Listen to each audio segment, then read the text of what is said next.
যখন আস্তে আস্তে নবীর কাছে আসছে, গেইটে এসে ঠক ঠক করছে, নবীজি দৌড় দিয়ে গেছে। এবার আমি একটু অভিনয় করব হাদিসটাকে বোঝাবার জন্য। মেয়ে কাকে বলে, বাবা কাকে বলে? আরে বাবা মায়ের ভালোবাসা আসল ভালোবাসা। তোমার মনে হয় তোমার গার্লফ্রেন্ড আপন? বেটা, জায়গা মতো বাস খাইলে বুঝবা বাপ্পার মতো আপনার কেউ হতে পারে না। মাইকটা হটালাম। ফাতেমা আসছে, এই যে হচ্ছে ফ্রন্ট গেট। আমি প্র্যাকটিক্যালি বোঝাচ্ছি। নবীজি খাটে বসে আছেন, দৌড় দিয়ে আসছেন। এটা হচ্ছে গেট। গেটটা খুলেছেন, সাথে সাথে ফাতেমা সালাম দিবে কেমন করে? নবীজি আগেই বলছে আসসালামু আলাইকুম ফাতেমা, আহলান সাহলান। সুবহানাল্লাহ পড়বেন না আপনারা সবাই? এখনো শেষ হয়নি হাদিসটা। এবার ফাতেমার ডান হাত ধরেছে, দেখা যাক আপনারা বুঝতে পেরেছেন কিনা। কোন হাত ধরেছে? এভাবে ধরে ভেতরে নিয়ে আসছে। তো স্যার এখানে বসে আছেন, এটা হচ্ছে খাট। নবীজি চাইলে আগে বসতে পারতেন। উফ, আল্লাহু আকবার! নবীর আদর্শ, নবীর ভালোবাসা, আদর, মমতা, স্নেহ কাকে বলে? ফাতেমাকে বসিয়েছেন আগে, এরপর নবীজি তার পাশে বসেছেন। আর ফাতেমার চেহারা দেখেই বুঝে গেছে আমার মা ক্ষুধার্ত হয়ে আমার কাছে এসেছে। আর বলছে, আম্মা জান তোমার কি লাগবে আমাকে বলো, তোমার বাপ তো এখানেই বসে আছে, কি লাগবে আমাকে বলো। ফাতেমা বলছে, আব্বা জান 3 দিন যাবত না খাওয়া, তিনি সেই কিছু খাবার দেন। কিন্তু নবীজি এই মুহূর্তে ফাতেমাকে ধৈর্যের পরীক্ষা নিচ্ছে। ডাক দিয়ে বলছে, আম্মা জান খাবার দেওয়ার জন্য আমার কোনো অবজেকশন নাই, আমি দিতে রাজি আছি। বাট ও ফাতেমা, আমি তোমাকে আজকে 2টা অপশন দিব, দেখা যাক তুমি কোন অপশনটা নিতে চাও। ফাতেমা বলছে, আব্বা জান কি অপশন দিবেন বলেন। আল্লাহর রাসূল ডাক দিয়ে বলছেন, 1 নাম্বার অপশন হলো আমি তোমাকে 5টা ছাগল দিব। 2 নাম্বার অপশন হলো আমি তোমাকে 5টা শব্দের দোয়া শিখায় দিব। ফাতেমা এবার বুঝে গেছে এত ক্ষুধার্ত অবস্থায় নবী আমাকে পরীক্ষা দিচ্ছে, এটা ধৈর্যের পরীক্ষা, আমাকে পাস করতেই হবে। এবার ফাতেমা তার ক্ষুধাকে মাটির নিচে দাফন করে ডাক দিয়ে বলছে, আব্বা জান, ইয়া রাসূলুল্লাহ, ইয়া হাবিবাল্লাহ, আমার তো ছাগল পাওয়ার মতো কোনো কিছু নেই, আপনি যদি আমাকে 5 শব্দের দোয়া শিখায় দেন, আমি ফাতেমা ধৈর্যের সাথে খুশি মনে হাসি মনে বাসায় ফিরে যাব। সুবহানাল্লাহ। এবার আমাকে দেখেন, নবীজি বলছে, ফাতেমা আম্মা জান তুমি আমার মুখোমুখি হয়ে বসো, just like we are here, face to face, সামনাসামনি। ফাতেমা বসে গেছে, আব্বাও বসে গেছে। বলছে, ফাতেমা আম্মা জান তুমি আমার সাথে পড়ো। এবার আপনারা আমার সাথে পড়বেন। আমরা দোয়াটা শিখতে চাই না? হয়তোবা এখন মুখস্থ হবে না, বাট ইউটিউবে কালকে আপলোড হয়ে যাবে। এখনো শুনবো, আগামীকালও শুনবো। আগেই ফজলত বলে দেয়, ফজিলত এই দোয়া যে অভাবে পড়বে, কষ্টে পড়বে, আল্লাহ তার অভাব এবং কষ্ট সব দূর করে দিবে। সুবহানাল্লাহর আওয়াজ তো নাটোরের হয় না। আরেকবার একটা সুবহানাল্লাহ পড়বেন, জান্নাতে একটা গাছের মালিক হয়ে যাবেন।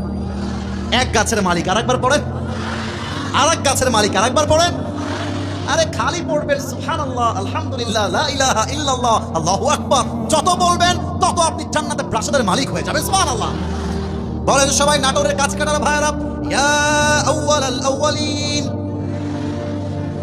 ইয়া আখিরাল আখিরিন, ইয়া দাল কুওয়াতিল মাতিন, ইয়া রাহিমাল মাসাকিন। সর্বশেষ শব্দ সবচাইতে সহজ, এটা যেন কেউ বাদ না পড়ে যায়, সবাই মিলে পড়বেন, ইয়া আরহামার রাহিমিন। আম্মা জান যাও বাসায় ফিরে যাও, টেনশন নাই, আল্লাহ তোমার সাথে আছে।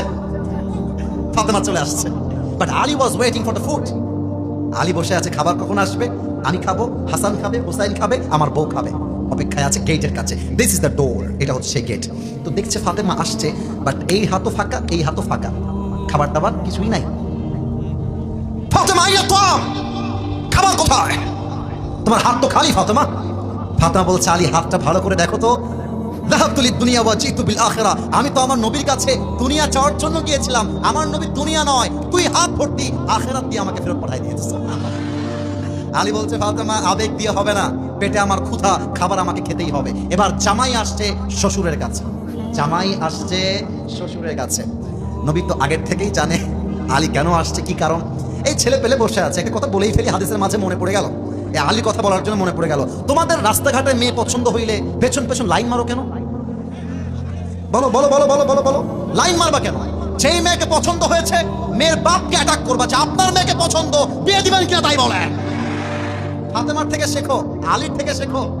আলীর ফাতেমাকে পছন্দ হয়ে গিয়েছে, নবীকে বলছে, নবী হে আমি আপনার ফাতেমাকে বিয়ে করতে চাই। নবী যে বলছে, আলী কি বললো তুমি, এইটা তোমার সঙ্গে ফাতেমার বিয়ে হবে, এটা তো আমার সিদ্ধান্ত নয়, এটা আল্লাহর সিদ্ধান্ত। পছন্দ হলে লাইন মারবা না, ইফতিজিং মারতে যাবা না। আর একটা কথা, আব্বা জান আপনারা একটু খেয়াল রাখেন, ছেলেরা বিয়ের জন্য আসলে আগেই বলে তুম पैसे कितने कमाते हो पहले ये बताओ। আপনার বোঝা উচিত টাকা দিয়ে একজন মেয়ে সুখী হয় না, একজন মেয়ে সুখী হয় চরিত্রবান যুবকের সাথে। আচ্ছা আমার দিকে তাকান তো, এইটা আমার মুখে কি আওয়াজটা পাইলাম না, আরেকবার। নাটোরবাসী আমাকে পাম দিবেন না, পাম দিবেন না। বলেন তো আমাকে দাড়ি রেখে, মুরব্বীরা কেউ বাদ যাবেন না, মুরব্বীরা বলবেন আমাকে দাড়ি রেখে আনস্মার্ট লাগতেছে, খ্যাত লাগতেছে। অনেক মেয়ে দেখবা দাড়িওয়ালা দেখলে গায়ে চুলকানি চুলকানি চুলকানি শুরু হয়ে যায়। বলো বলো বলো। যেই মেয়ের দাড়িওয়ালা পছন্দ না তার জন্য বিটিএস এর হিজড়া ছাড়া সেকেন্ড কোনো অপশন হতে পারে না। আর যেই মেয়ে আমাকে দাড়ির জন্য বিয়ে করতে চায় না সে তো আমার বাড়ির বউ হওয়ার যোগ্যতাই রাখে না করে ভাইরা।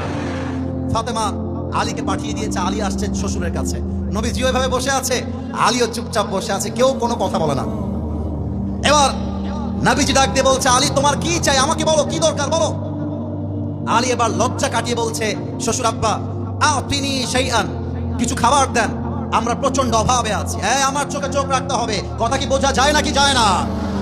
এবার আল্লাহর রাসূল ডাক দিয়ে বলছেন আলী আমি তোমাকে দুইটা অপশন দিব। নাটোরের ভাইয়েরা কয়টা অপশন, আর একটু জোরে বলেন সবাই কয়টা। এক নাম্বার অপশন আমি তোমাকে ৫,০০০ বকরি দিব। আগে ছিল ৫টা, এবার হয়েছে ৫,০০০। আর তোমাকে আমি সেকেন্ড অপশন দিব ৫টা দোয়া। হ্যাঁ আলী তুমি কি চাও। আলী বুঝে গেছে আমার শ্বশুর আমাকে ধৈর্যের পরীক্ষা নিচ্ছে। আলী বলছে ইয়া রাসূলুল্লাহ আমার ৫,০০০ বকরি দরকার নাই, আপনি আমাকে ৫ শব্দের দোয়া শিখাই দিবেন, আমি আলী তাতেই খুশি হয়ে যাবো। সুবহানাল্লাহ। এবার আলী ৫ শব্দের দোয়া শিখে বাসায় ফিরে আসছে। বাসায় আসার পরে আলী এবং ফাতেমা ধৈর্যের সাথে ৫ শব্দের দোয়া আমল করতে শুরু করেছে। হাদিসে আসছে ধৈর্যের জন্য, আমলের জন্য আল্লাহ তাদের সংসারে এত রিজিক দিয়েছে, তারা ভরপুর খুশিতে আনন্দ হয়ে গিয়েছে। সুবহানাল্লাহ। অতএব যারা নাটোরের বাসিন্দা আছেন, আমার মনে হয় আমরা সবাই মধ্যবিত্ত পরিবারের সন্তান। আমি আমার ওয়াজে বলেছিলাম মধ্যবিত্ত পরিবারের সন্তান মানেই একটা ব্র্যান্ড। আমাদেরকে সাইকেল দিবেন চলবে, বাইক দিবেন চলবে, কিছুই দিবেন না হেঁটে হেঁটেও চলবে। আমাকে ভাত দিবেন, ডাউল দিবেন চলবে, গোস্ত দিবেন চলবে, কিছুই দিবেন না এক গ্লাস পানি, পান্তা ভাত, একটা মরিচ দিবেন, পুরো ভাত সাবার করবো। আমি মধ্যবিত্ত পরিবারের সন্তান। আমাকে আপনি বালিশ দিবেন ঘুমাবো, বালিশ দিবেন না তাও ঘুমাবো, ল্যাব দিবেন ঘুমাবো, দিবেন না তাও ঘুমাবো, কম্বল দিবেন ঘুমাবো, দিবেন না তাও ঘুমাবো, কিচ্ছু দিবেন না আমি ইটকে বালিশ বানিয়ে ঘুমিয়ে যাব। আমি মধ্যবিত্ত পরিবারের সন্তান। কিন্তু একটা কথা না বলে পারছি না, সেইটা খুব ফেমাস ডায়লগ, আমরা মাঝে মাঝেই বলি, গরিব হয়ে জন্মেছো দোষের কিছু নয়, বাট গরিব হয়ে মরে গেলে বড্ড দোষের ব্যাপার। আমার কথা একটা, সামর্থ্য যদি থাকে ১ কোটি নয়, আমরা হালাল ভাবে ১,০০০ কোটি টাকার মালিক হতে চাই, ঠিক না বলো। কিন্তু বিপদে আপদে ধৈর্য ধারণ